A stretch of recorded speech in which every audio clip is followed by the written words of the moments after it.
Greetings, family. This is Wanda. Welcome to the channel. Life after 50, starting over at 50. Life in Africa. So yes, I relocated to Tanzania, Africa, back in 2020, and I have lived here for going on 4.5 years now. So um, this channel is my backup channel, and on this channel, I talk about the relationship experience I've had, the emotional abuse that I have experienced. I am grateful that I have not really experienced physical abuse. A couple of times I've experienced a little pushing and shoving in my younger years, but it's mainly emotional, mental, psychological abuse. And I want to share with those who have experienced this or are experiencing these abuses, primarily in narcissistic relationships or toxic relationships. I wanted to share my point of view. I wanted to share how I was able to survive one, recover, and heal. So survive, recover, and heal. So how I survived, recovered, and healed. So that's what kind of I'm focusing on this channel, more of my personal life experience, testimony journeys in relationships, dealing with narcissists.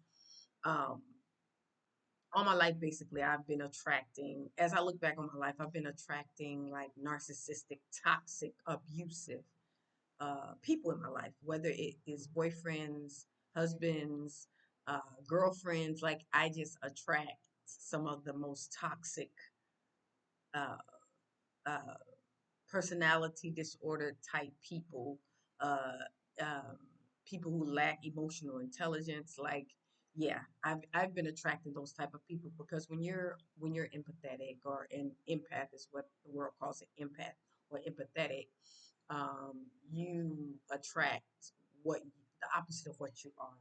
So if you are very empathetic and caring, you feel other people's emotions and feelings, then lots of times, the opposite is attracted to you.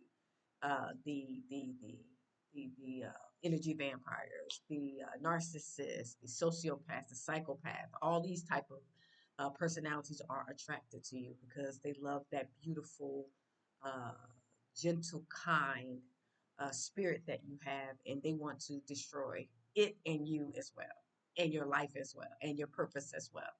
And they want to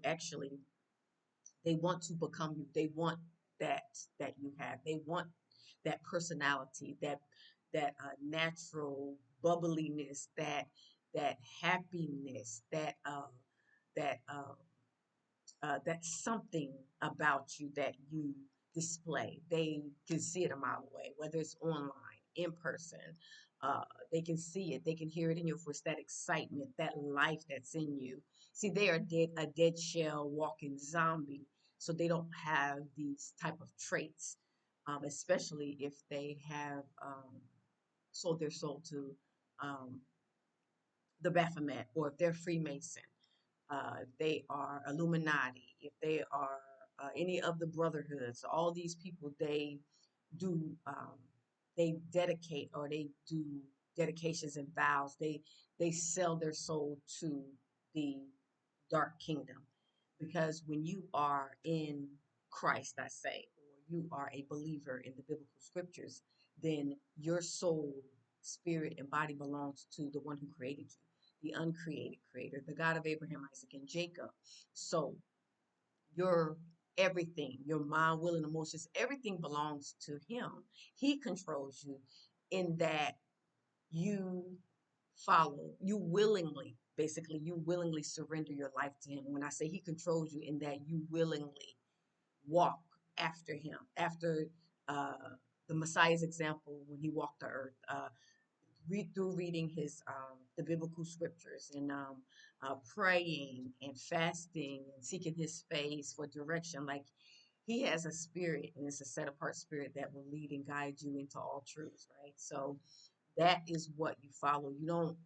You don't dedicate, or sell your soul for any type of organization. When you do that, then you open yourself up to demonic spirits. So The reason I'm going this in this angle or this area is because the most recent narcissist that I actually married was a Freemason. Now, when I met him, he did not say that he was. He just kept saying that he used to be a, because he was basically deceiving me, basically lying to me. He pretended to have the same faith I did, which my faith and my belief is in the biblical scriptures. I don't call myself a Christian. I'm not a Christian. I'm a Hebrew Israelite, the descendants of the people that were in the biblical scriptures back in Egypt that were slaves all throughout the Bible because they kept sinning. But they are the chosen of the uncreated creator, the most high God. So I'm a descendant to these people, and I am from the tribe of Judah. So anyway, he pretended to be the same faith, and I didn't know at the time, but he pretended, so I believed him. He was 10 years older than me. I believed what he said. Had no reason to think that. It's just in my mind, I had to remember that everybody does not think like me. For me, I would be like, well, I wouldn't lie like that, or I wouldn't deceive like that, but everybody don't think like you. So you have to, that's the first thing you have to understand in life, in relationships, in human beings. And it took me a long time to understand that everybody does not think like me. Things that I wouldn't do, uh, they may not, it's not the same. People, you're an individual and you have your own values and morals and boundaries and all that. They have their own. So things that you wouldn't do, that don't mean that they wouldn't do that. They can lie to you, deceive, mistreat you. Like some of that stuff, you wouldn't do. You would feel bad to treat someone like that, but they don't, because they're led of a different spirit. They're led of an evil spirit, especially if they or Freemason. Freemasonry, if you do not know, is demonic. You are basically selling your soul and bowing to the Baphomet. So you get out from under the covering of the Most High and you have a new God or a new Lord is the Baphomet. So when they're Freemason, they're led of an evil spirit. They're led of a demonic spirit. And he actually was a Freemason. He kept telling me, oh, I used to be, I renounced it. He kept telling me that. And it didn't dawn on me at the time. But as I look back on it, I'm like, he kept saying it. It was like he was trying to convince me. But what cued me on to the fact that he was not done with it, that he was still a Freemason, is because he would wear certain things. Like he had this blue thing that he would wear on his wrist that police officers wear, because a lot of the police officers, they make vows to different organizations, and that could be Baphomet too, is what I think. When you make any kind of vows outside of the Most High, then you open yourself up to be led of an evil or demonic spirit, easily possessed, easily controlled, to you being used to hurt people, to harm people, to destroy people. So he wore this blue thing that he said that he was so-called retired cop, retired military, but he would wear it, and when he would travel, they would see it, and he would get like perks. They would see, and so that was kind of questionable to me. I didn't say anything. Then I saw two rings on his finger, on each hand. He had rings, and my spirit, the set apart spirit, the spirit of the Most High, kept telling me, ask about those rings. The first time the spirit had mentioned that to me, I ignored it, right? So after I ignored it the first time, the spirit said it again, ask about.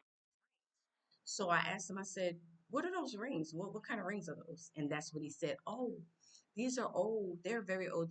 When I was a Freemason, these rings, that's what they are. And I'm like, why are you wearing those rings? That's demonic. And he's like, well, I spent a lot of money for him. And I knew then, after that, it was confirmed in me that he was still a Freemason. But I just waited. I didn't say anything. I'm like, you. Then he said, well, I'll go and sell them. And I'm like, no, you need to burn those things. You need to burn them. I said, you don't need to give those to anybody because they are demonic. Like demonic spirits are attached to this organization. He's like, I'm explaining this to him. He's like, well, yeah, okay. So was all online. Now we hadn't really met. We talked online for a couple of months before he asked, proposed, and I said I do and all that, which I won't do that again. I will never have an online relationship. I have to see you. You have to be around me. I have to be able to talk to you, engage. See, I didn't do that, which was my mistake and my error. But I'm giving this testimony for anybody else that get in a situation like this and may experience something like this. I want you to remember my story so you won't get caught up like I did. So anyway, the next time I saw him on the phone, because we were chatting on the phone, he took the rings were off.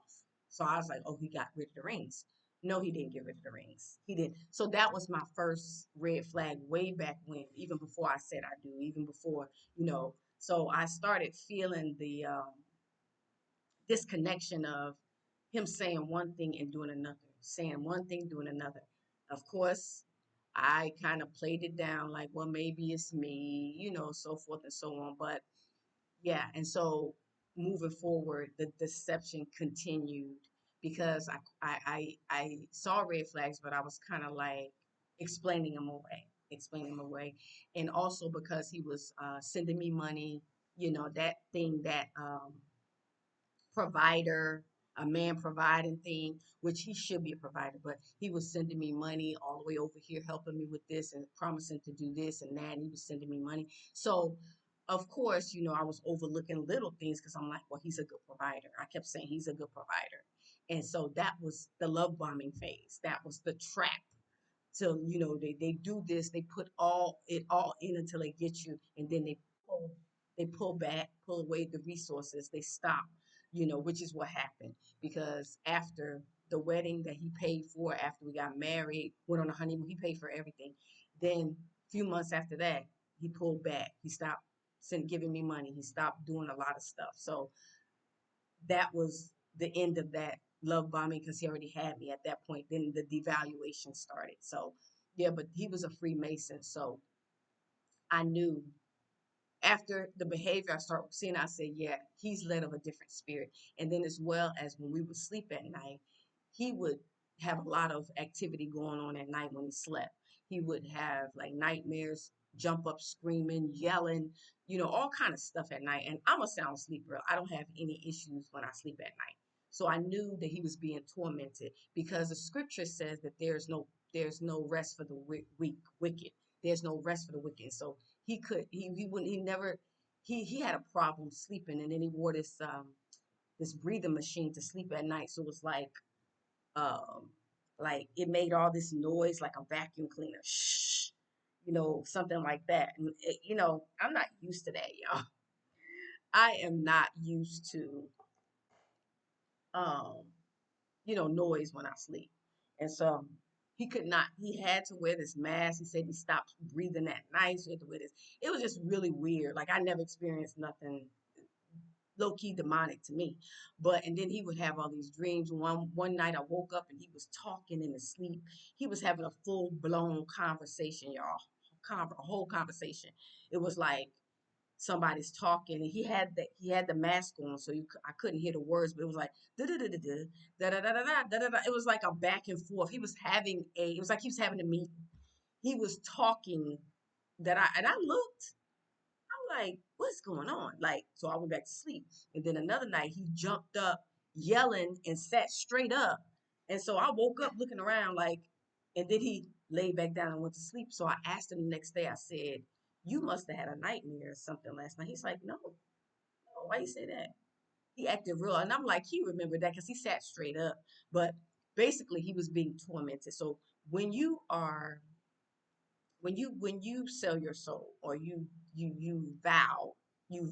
make a vow to demonics of Freemasonry and all these um, brotherhood situations, all these secret organizations, you sell your soul to the devil so they have access. Demons have access to you.